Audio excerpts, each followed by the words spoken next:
सीता माता रो रही, माता भी इनसे नाराज है, राम भी इनसे नाराज है। सीता माता रो रही बीजेपी के काम से, सारा चंदा खा गए मेरे पति के नाम से। कर्नाटक का पीडब्ल्यूडी मिनिस्टर जो कार्यकारी अध्यक्ष था, उसने कहा हिंदू शब्द गंदा है। राहुल गांधी ने कहा हिंदू धर्म में जो शक्ति है मुझे उससे लड़ना है। सुनिए, राहुल गांधी की यात्रा में तमिलनाडु में जाकर उन्होंने उस जॉर्ज पुनिया का साथ दिया जिसने कहा कि इस देश की धरती इतनी पवित्र है कि मैं टच ना हो जाऊं, इसलिए मैं जूता पहनता हूं। हिंदुत्व का कार्ड लेकर के घूमते हैं, भगवाधारी संतों को घुमाते हैं, राम नाम के नाम पे आपने तो प्राण प्रतिष्ठा ही पहले कर ली। प्रीबोर्न शंकराचार्य को उठा करके नदी में फेंक दिया। किसने नदी में फेंक दिया? वर्ड इसको विड्रॉ करिए। नदी में फेंक दिया, वर्ड विड्रॉ करिए।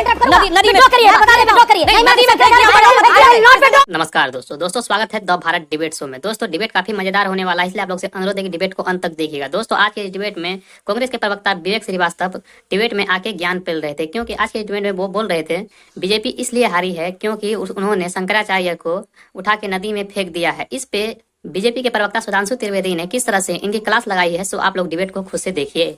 चलिए शुरू करते हैं। बीच में कौन चिल्ला रहा है? सम्मान दिया, बीच में कौन चिल्ला रहा है? मुलायम जी को नरेंद्र मोदी सरकार ने पद्म विभूषण से ये सही बात है, लेकिन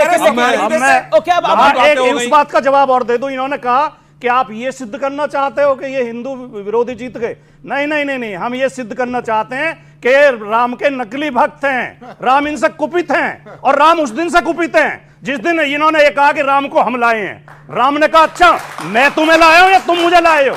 राम इसलिए नाराज हैं, और सीता माता भी नाराज हैं। सीता माता रो रही, माता भी इनसे नाराज है, राम भी इनसे नाराज है। सीता माता रो रही बीजेपी के काम से, सारा चंदा खा गए मेरे पति के नाम से। अब इनको जवाब दे दूं जी।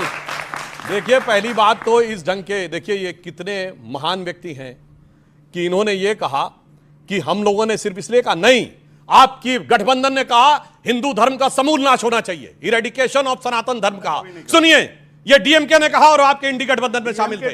अब सुनिए, आपकी पार्टी के लोगों ने रामचरितमानस फाड़ी। सुनिए, सतीश जारकिहोली कर्नाटक का पीडब्ल्यूडी मिनिस्टर जो कार्यकारी अध्यक्ष था, उसने कहा हिंदू शब्द गंदा है। राहुल गांधी ने कहा हिंदू धर्म में जो शक्ति है मुझे उससे लड़ना है। सुनिए, राहुल गांधी की यात्रा में तमिलनाडु में जाकर उन्होंने उस जॉर्ज पुनिया का साथ दिया जिसने कहा कि इस देश की धरती इतनी पवित्र है कि मैं टच ना हो जाऊं, इसलिए मैं जूता पहनता हूं, शर्म आनी चाहिए। इसके बाद हमने जाके कहा ऐसा नहीं कि केवल एक आपने कहा हिंदू धर्म की बात, और सोचिए कितने बड़े भक्त हैं कि पढ़ना पड़ रहा है कि अयोध्या में ये था, प्रयाग में ये था, चित्रकूट में ये था, नासिक में ये था। ये दर्शाते हैं जो आके हमें ज्ञान दे रहे हैं। और सुनिए, दूसरी बात इन्होंने कहा पीडीए की बात, तो मैं कहता हूं अवधेश पासी जी ने जीता है, और अयोध्या की जीत इनके लिए बहुत बड़ी जीत है और हमारे लिए निश्चित रूप से बहुत खटकने वाली जीत है। तो बताइए, अवधेश पासी बनेंगे लोकसभा में नेता? संसदीय दल नहीं बनेंगे, संसदीय दल परिवार का रहेगा। अखिलेश यादव, सुनिए, अखिलेश यादव वहां से छोड़ के आए हैं, क्योंकि जब छोटी वाली नेता विपक्ष की पद थी विधानसभा में, अब बड़ी वाली मिल गई तो परिवार के पास ही बड़ा वाला रहना चाहिए। मैं दावे से कहता हूं किसी दलित को नहीं देंगे और सिर्फ अपने को देंगे। और दूसरी बात मैं कहना चाह रहा हूं, इन्होंने कहा ये चुनाव, तो इस बार का चुनाव वाकई बहुत अलग प्रकार का था। आपने कभी ऐसा चुनाव नहीं सुना होगा। कोई चुनाव बता दीजिएगा जिसमें विदेश में बैठे हुए किसी धन कुबेर ने कहा हो, जॉर्ज सोरेस ने, कि मैंने $1 बिलियन रखा है मोदी की सरकार हटाने के लिए। मैं चुनौती से कहता हूं, इससे पहले आपने कोई चुनाव नहीं सुना होगा कि कांग्रेस का कोई नेता विदेश के अखबार में आर्टिकल लिखे। डेली स्टार बांग्लादेश का अखबार शशि थरूर आर्टिकल लिखते, मोदी हैज टू गो। कोई ऐसा उदाहरण बताइएगा, कोई ऐसा उदाहरण बताइएगा जब पाकिस्तान के मंत्री स्तर के व्यक्ति ने एक नहीं दो 3 बयान दिए हो, और उसका बयान फवाद चौधरी का क्या था?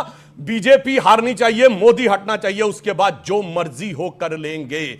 इन टोटो वही। इससे पहले कभी बताइएगा, विदेश में छपी खबर की बात नहीं कर रहा हूं, रूस के विदेश मंत्रालय ने ऑफिशियल बयान दिया कि भारत के चुनाव को विदेशी शक्तियों के द्वारा प्रभावित करने का प्रयास किया जा रहा है। और ऐसी जुगलबंदी तो अंदर और बाहर से नजर ही नहीं आई कि जो बात ये कह रहे थे वही बात बाहर कही जा रही थी। इसलिए इस चुनाव को बहुत सहजता से लेना इतना आसान नहीं है, और इसमें कोई दो राय नहीं है। इसीलिए ये जो तीसरी टर्म का मोदी का चुनाव था, यह भूतपूर्व चुनाव था जिसके अंदर बड़ी सारी फैक्टर्स थे। लेकिन अच्छा, विवेक जी, आपके लिए संदेश क्या है? एनी राजा हार गई वायनाड से?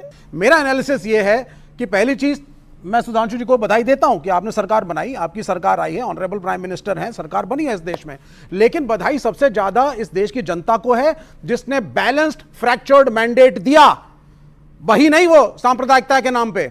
और जैसे मैंने पिछले डिबेट में कहा था, अयोध्या, चित्रकूट, नासिक, और ऐसे में 4-5 और जगह आपको बता सकता हूं जो हमारे हिंदू समाज के धार्मिक तीर्थस्थल माने गए हैं, उन्होंने भारतीय जनता पार्टी को रिजेक्ट करके डेवलपमेंट को अपनाया। क्योंकि इनका मॉडल ऑफ डेवलपमेंट जो लेकर के वहां पे गए थे वो लोकल्स को सूट नहीं करा। लोकल्स को सूट नहीं करा। दूसरी बात आपने बोला, आपने बड़ा इंपॉर्टेंट पॉइंट बोला। आपने बोला जो धार्मिक एजेंडा था वो सूट नहीं करा। मैं एक आंकड़ा, एक लोकसभा है धुले लोकसभा, और उसमें 6 विधानसभा है। धुले ग्रामीण, सिंदखेड़ा, मालेगांव आउटर, बलगान, धुले शहर और मालेगांव सेंट्रल। 5 विधानसभाओं में भारतीय जनता पार्टी लगभग अपनी सीट को जीत रही थी। लेकिन जैसे ही मालेगांव सेंट्रल आया, जो मुस्लिम बहुल इलाका है, कांग्रेस को वोट पड़े लगभग 2 लाख और बीजेपी को वोट पड़े 4,500। कांग्रेस अंत में चुनाव जीती 3831 वोटों से। मैं जानना चाह रहा हूं, ये जो 5 विधानसभा के लोग वोट कर रहे थे, ये किस आधार पर वोट कर रहे थे? ये विकास के आधार पर वोट नहीं कर रहे थे। और जो मुस्लिम बहुल मालेगांव सेंट्रल था, वहां 2 लाख वोट जो पड़े हैं वो धर्म के आधार पर पड़े हैं या विकास के आधार पर पड़े हैं? बताइए।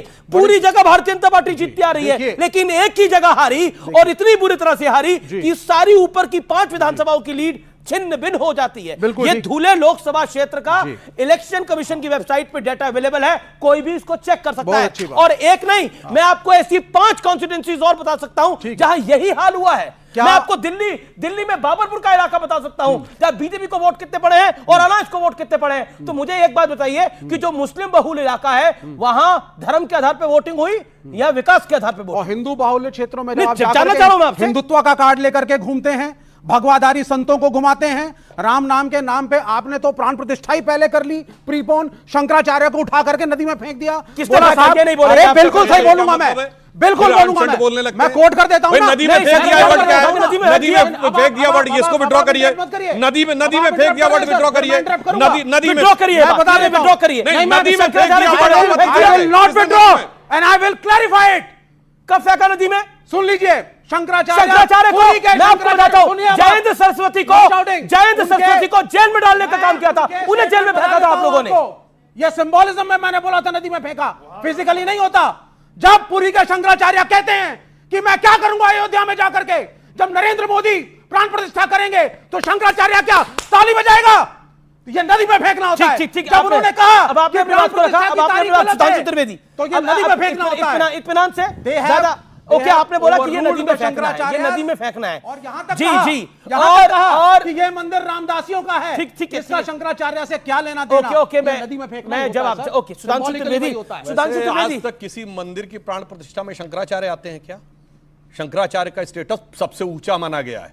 वो मंदिर की प्राण प्रतिष्ठा में चुनौती से कहता हूं, कोई एक मंदिर बताइए इसकी प्राण प्रतिष्ठा में आज तक शंकराचार्य गए हो। और लेफ्ट के लोग जो कहते हैं धर्म एक अफीम है, वो लोग आके आज धार्मिक प्रवचन देना शुरू करते हैं। यह है बदले वक्त का निजाम। और मैं बताना चाहता हूं, जो इन्होंने कहा रस्सी जल गई बल नहीं गया, ये 232 सीटें जो इंडी गठबंधन की काउंट की जा रही है, 75 तो एक दूसरे से लड़के आए हैं।